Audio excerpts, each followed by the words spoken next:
नाज़रीन, अवामी न्यूज़ में ख़बरनि जो सिलसिलो जारी है। इन वक़्तु असीं तव्हांखे खानवाण खां ख़बर ॾींदा हलूं त पूरे आलमी इस्लाम जीअं खानवाण शहर में पिण हर साल जीअं हिन साल बि शोहदा करबला जे चहलम जे सिलसिले में मातमी जुलूस बरामद थिया। इन हवाले खां वधीक तफ़सील ॿुधाए रहियो आहे खानवाण में जावेद मल्ला पंहिंजी इन रिपोर्ट में। जी नाज़रीन, पूरे आलम इस्लाम जीअं खानवाण शहर में पिण हर साल जीअं हिन साल बि शोहदा करबला शहीदनि जे चेलम जे सिलसिले में मातमी जुलूस बरामद थियो। मातमी जुलूस पंहिंजे रवायती रूटनि मरकज़ी मां बारगाह खानवाण खां थींदो।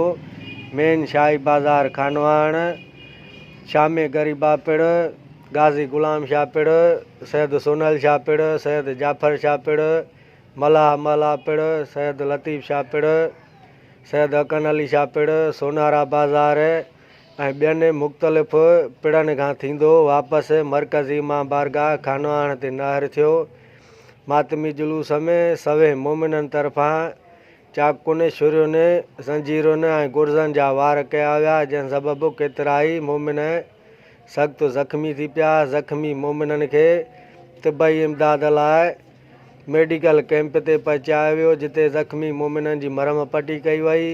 जॾहिं त मातमी जुलूस जी निस्बत सां खानवाण पुलिस तरफ़ां सिक्योरिटी जा इंतज़ाम तमामु सख़्तु कया विया। ॿिए पासे खानवाण पुलिस सां गॾु असगर या स्काउट खानवाण पिण सिक्योरिटी जा इंतज़ाम संभालिया। जॾहिं त मातमी जुलूस जी निस्बत सां खानवाण शहर जे मुख़्तलिफ़ गलियुनि, गिटियुनि, रोडनि ऐं रस्तनि ते न्याज़ नगर सां गॾु सबीलुनि जा स्टॉल पिण लॻाया विया। जावेद मल्ला, अवामी न्यूज़, खानवाण। वधीक ख़बरनि ऐं तफ़सील जे लाइ विज़िट कयो असांजी वेबसाइट awamiNewsHD.com ऐं ॾिसंदा रहो अवामी न्यूज़ HD।